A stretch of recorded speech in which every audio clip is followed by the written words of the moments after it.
way specific that we can kind of deal with, you know, in a more expansive proposal. But like this resolution is the idea that we need to formalize the relationship between students and SJS.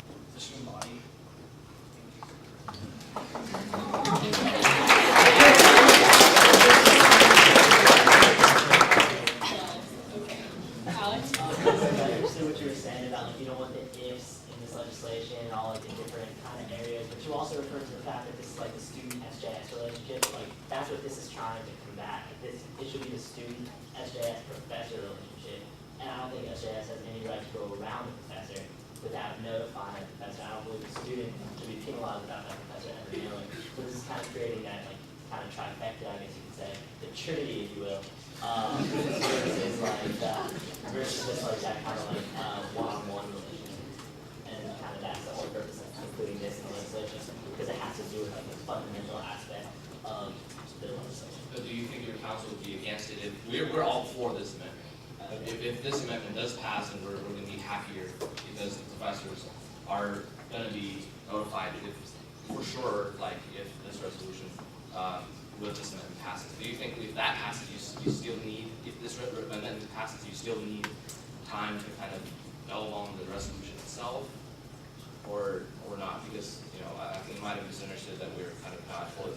But this amendment definitely, at this stage, we support fully, and we think all the council supports fully as the main issue that was brought up tonight. And if you, unless you can think of some reason that the majority of the council is against it, then I don't think there's a reason to kind of vote it down or wait another 2 weeks until we want to kind of submit this proposal. Okay, Shelby. Shelby from Louisville Arts Council.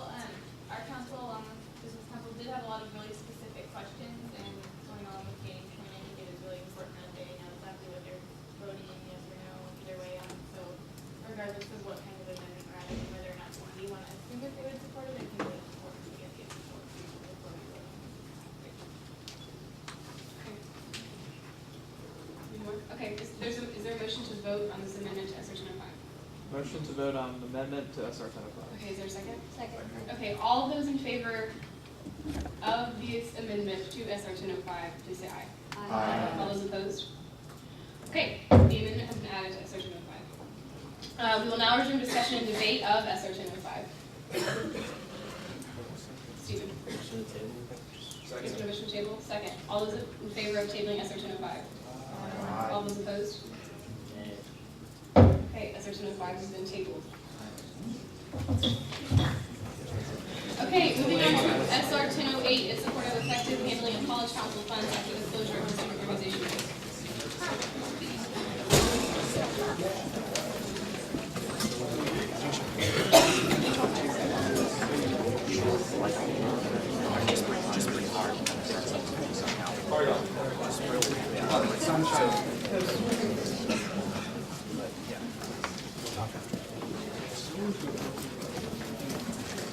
All right, so if y'all don't know me, I'm Lakeland Garza, the Financial Director of Senate. Hi, I'm Crystal Plunkett. I'm Financial Director of the Nursing Students Association. Hi, I'm Courtney Maple. I'm Financial Director of Education.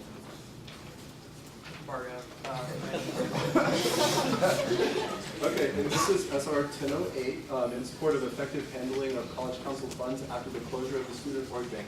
So a little bit of background on this. I'm sure most of you are aware, well, at least your financial directors are aware, that the Student Org Bank is closing and stopping their services to student organizations, both registered and sponsored, by next semester. The deadline for registered student organizations to transfer their funds from the bank has passed. However, sponsored student organizations have until January of 2011. I was standing over there. Okay. So we felt that it was prudent for us to set forth recommendations on how we would like those funds transitioned and handled once they were outside of the Student Org Bank. So the purpose of this bill is to make those recommendations. And again, this is something that we really felt strongly in the financial directors committee. Obviously, if you have new limitations on your spending, this can really hinder an organization's ability to perform its function, and when you're talking about the 19 college councils, that can really be a detriment, you know, if you put on the event to enhance the quality of education in your colleges and schools. So we're just going to move to a brief summary of the whereas statements. Okay, perfect. So lines 7 through 16 are just background on how organizations were notified that the bank was closing. Lines 18 through 33 detail the relation of the college councils and the student org bank. 35 through 58 explain the reasons why new limitations are detrimental. 60 through 65 summarize the need for adequate staff to administer the accounts. 67 through 76 explain the details and merits of Type 41 accounts. 78 through 86 talk about the history and need for reimbursement ability. 88 through 95 detail the current accounting practices regarding access to account balances. And that is the end of the whereas summary. Can we move to results? Oh, we are. It's really hard to see from this angle. Okay, so 97 through 99 resolve statements call for the continued support of organization bank staff and resources during this transition. 101 through 103 call for the relaxation of current departmental restrictions. And I'd like to be clear on this. So all organizations are subject to the official spending guidelines of the University of Texas at Austin. We are not calling for those guidelines to change.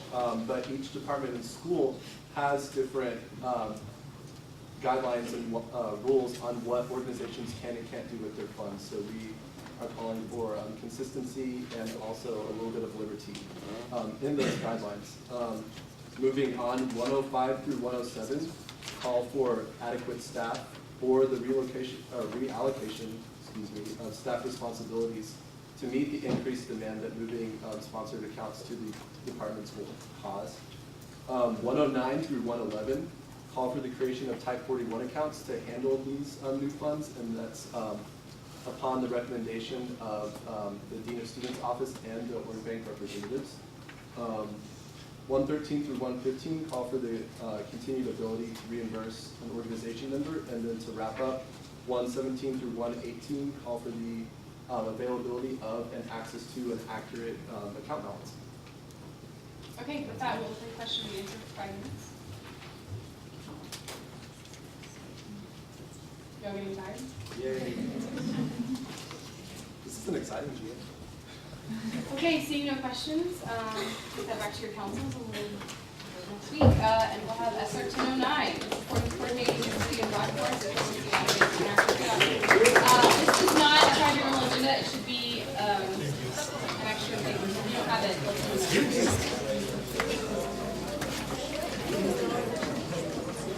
If you don't have it, if you don't have SR 1009, just raise your hand. Did someone get educational?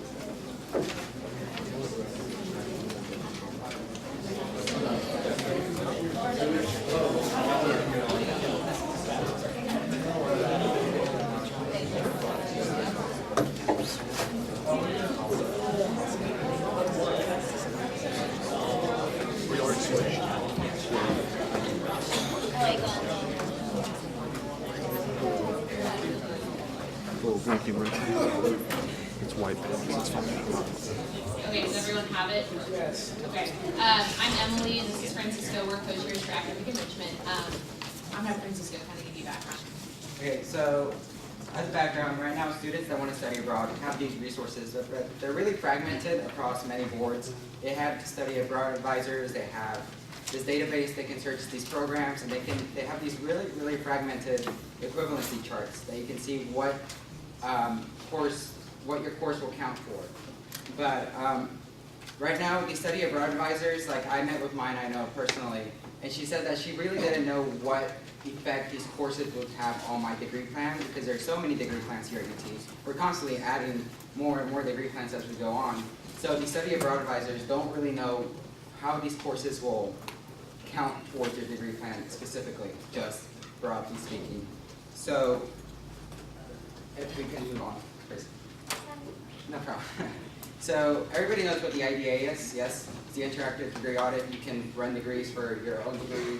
If you're thinking about switching over to business, to government, you can see what courses will transfer, what courses will not. And if we would go one more. But the IDA right now has a specific, I guess, tool that's called the IDA Planner. Within, if you take a class, let's say at UTSA this summer, and you wanted to take like English literature, American literature, you can see how specifically this class will affect your interactive degree audit. But the problem here is that right now you can only do it for Texas schools mostly. We do have some of the other major schools outside of Texas, but specifically they're just American schools. And here is Emily to talk about how, or the purpose of this legislation. So what we just said, that it has a planner available, it's like a tool to have. If you look, we have like a current tab on there, it's called Enter a Transfer Course, and that's what Francisco was talking about. You can transfer from a community college. We just wanted to show you a picture of what it looked like, in case you haven't seen it.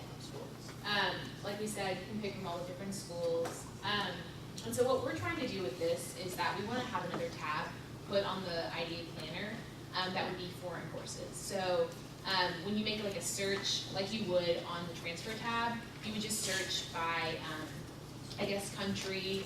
It would be up to the registrar and the study abroad office, as well as our committee, which we lay out in one of the resolve statements, that we would kind of pick how that would be organized. But currently there's already a search database available by country and by course, and you can kind of see what courses will count for, or what courses abroad will count for what course here. We just want to make it so that you can do this search on the IDA Planner and have it pull up within your own degree plan on the IDA Planner and see directly what course that and what course requirement that's going to be fulfilling. So just like what it does with a transfer course, we want it to be done with a foreign course that you would take through a study abroad program at UT. And like we said, it's just students are having difficulty finding these courses directly in relation to their own degree plan, just because study abroad advisors are not advising on every single degree plan that an individual comes in with. They're not specialized. And so this is a way for them to play around with the foreign course that they would taking the transfer course on their own time, and not and having a clear picture of what course will be counting when they go abroad, so that when they come back, they're not going to be confused as to why they didn't receive a course credit. They'll know exactly when they're going abroad. Okay, you have 5 minutes for Q&A. Adam. Adam Hagner, Fine Arts Council. As a veteran of the study abroad system, I know that study abroad has many frustrations for course credit, but the issue you're addressing, this is the big point of why it's a problem. When students go abroad, they don't know what classes they're taking most of the time. If you're taking a Maymester or faculty-led or any summer programs, you go say you're going to take English 332K, and that's great. But for many exchange programs, which are the ones that create the most frustration, you go over there, you take classes, and you petition for credit. The UT doesn't always know what classes, say this University of Paris is offering, and I don't see a feasible way for UT to really help with that process, since it's so dependent upon these foreign universities. And Norman at-large. I don't have a specific answer for you, but the data on the Study Abroad website, the Study Abroad office has data from the past 5 years. It's current, and it's of all the programs that students here at UT have taken, and the courses that those universities offered, and the equivalency that those students receive. So many course schedules will be the same from year to year. Of course, there will be additional classes, and we can't get around that. That's going to happen. But if a person who has to take a similar class that's been taken by students the past 5 years, then that would be covered in this IDA planner. Yeah, and I think what we're doing is just bringing the database that's already available. We're not trying to like lay out all of the courses that you can possibly take. We're just taking what they've already have available and putting it on there so students have a clear visual image of what they're going to be receiving, rather than trying to lay out all the abroad courses available, which would be great, but.